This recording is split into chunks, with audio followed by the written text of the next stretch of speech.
Alright, here we are on a new project today. We're going to be installing this beautiful glass tile here. Take a look. It's about 1/4 inch thick, really nice tile. And we go around here, have a little bit of patching work to do before the tile goes in. But we're going to do a sluter profile on this edge and wrap it around here. And that will be the install. So, getting set up. Got my wet saw tent on site to protect the client's home and everyone else around it, keep it clean and dry. Drop cloth and tarp, and we're protecting the rest of the floor and the counter. So that's where we're at. Stay tuned.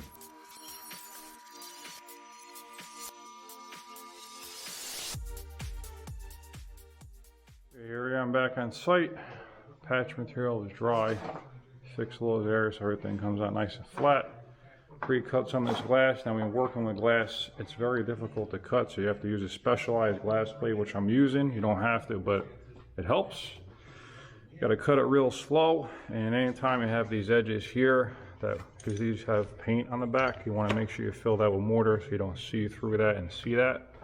So I'm going to use in here today is Ardex X77 mixed up, not stiff but not loose, so it's real tacky. They're really bond to this glass wall, but stiff enough to hold up the glass on the wall.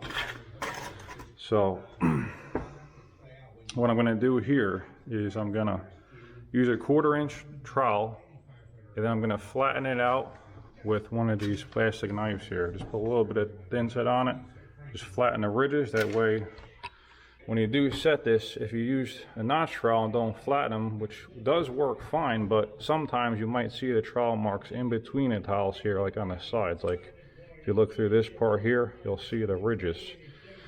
So that's not really a deal breaker, but sometimes you see more than others. So if you flatten the ridges, there's no way that's gonna happen, but it definitely takes more skill to get it flat and not take off too much mortar. So I'm just going to work in small sections I could cover in about 30 minutes or so, because I got about 45 minutes on this stuff.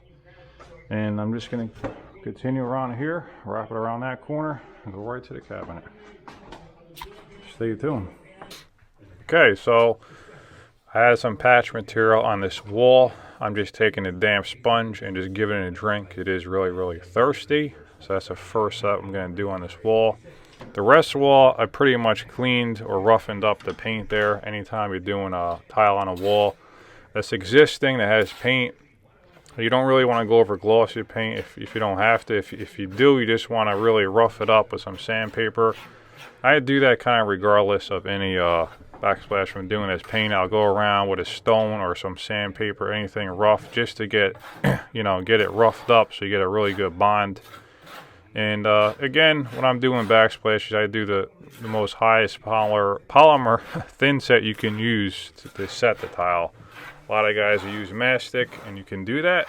It just takes a lot longer to dry. Most guys do not follow that procedure. Mastic takes way longer to dry, a couple days at least. If you grout it in before you let it dry, then you can have problems. So I always use thin set, probably about 95% of the time. I can't remember last time I did a backsplash with mastic. So I like to use a high polymer thin set, like I was saying before. In this case, it was X77. Usually it's Ardex X77 or it's Laticrete 255. Depends where I can get at the time. A really good non-sag thin set, especially with this glass mosaic that I'm using here.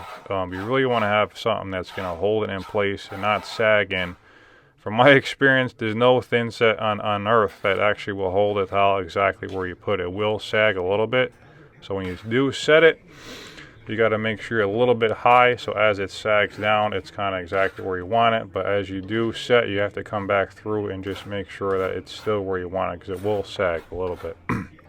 So what I was doing on this project, I was using a 1/4 inch by 1/4 inch square notch trowel, and I was using a taping knife, like a drywall taping knife. You can use whatever you want that's flat on the edge. You put a little bit of thin set on it and you flatten it out, and I'll show you how I'm going to do it here.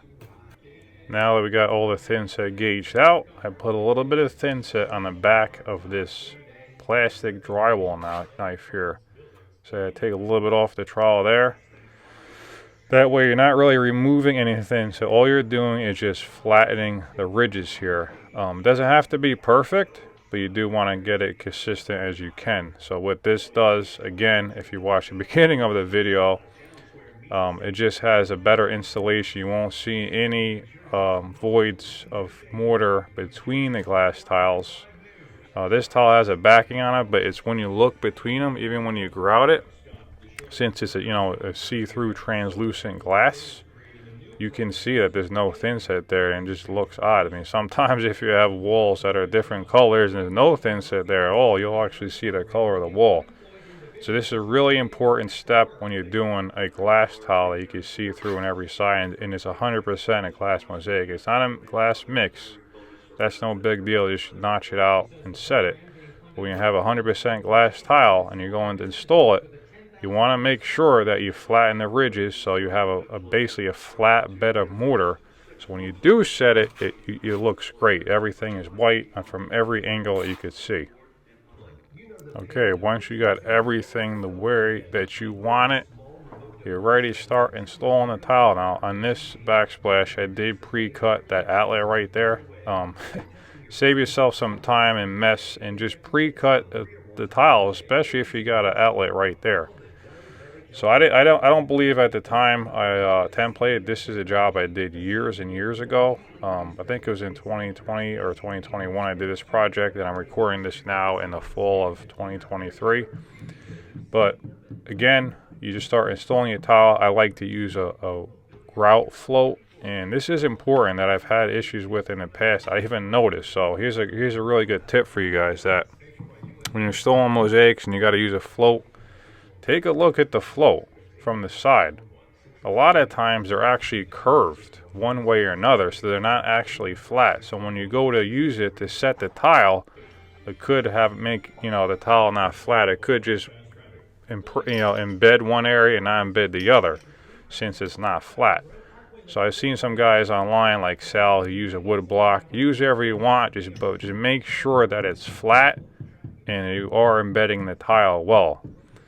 Because glass tile is very important that you get good coverage on. Any tile is, but the glass expands, contracts quite a bit, so you want to make sure it's all good. Right there, I'm just checking for coverage, and we're good to go. So continue that along the whole installation.